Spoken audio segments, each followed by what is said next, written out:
Akibites, I jumped at the chance to speak with alumni from the 1950s up until closing of 1998. This, in a way, is a love letter, my love letter to camp, what it meant to be a camper, the impact it had on all of us.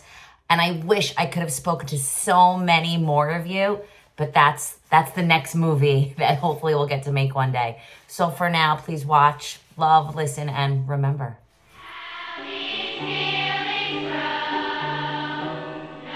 One specific memory that I have was being a color war captain. I think that everything surrounding color war was just I was so immersed in it. Now, being color war captain in the dunk, your senior camp, it's the highest position you could have as a camper. But my first night, I remember Aunt Lois coming around to all the bunks, and she would just check on everybody and say hi. And I was definitely homesick, and I was in my bed, and she came over.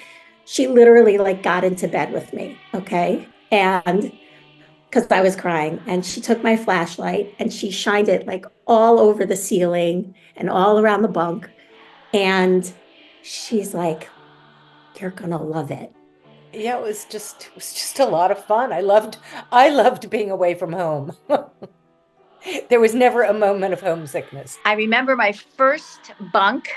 I was with my best friend, who had been my best friend until she passed away last year, Joyce Kozloff Cooper. We're 3 weeks apart in age. She lived in Philly. And we knew not to cry the first night because that was really bad. And then I'm playing in the basketball game under the lights. Like, oh my God. I felt like I was in the Olympics or something. I just heard all the stories from my sisters, and I wanted to live that experience, and I got to live that experience. And, going to the dunks was always a big deal. Going to dances was always a big deal. Getting a boyfriend for the summer, a big deal. And I had probably one of the best summers of my life there in 1964.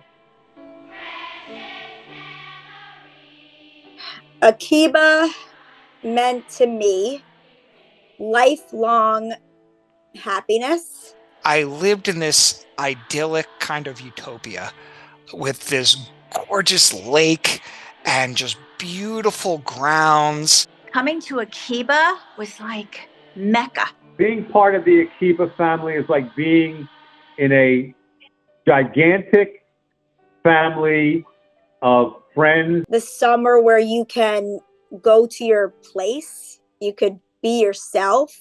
You're living in a cabin with a bunch of kids your age, and they're all kind of goofy characters in the best possible way. It gave you so much that it's who you are. There were all these things that you were testing yourself in constantly from the time you're a small child.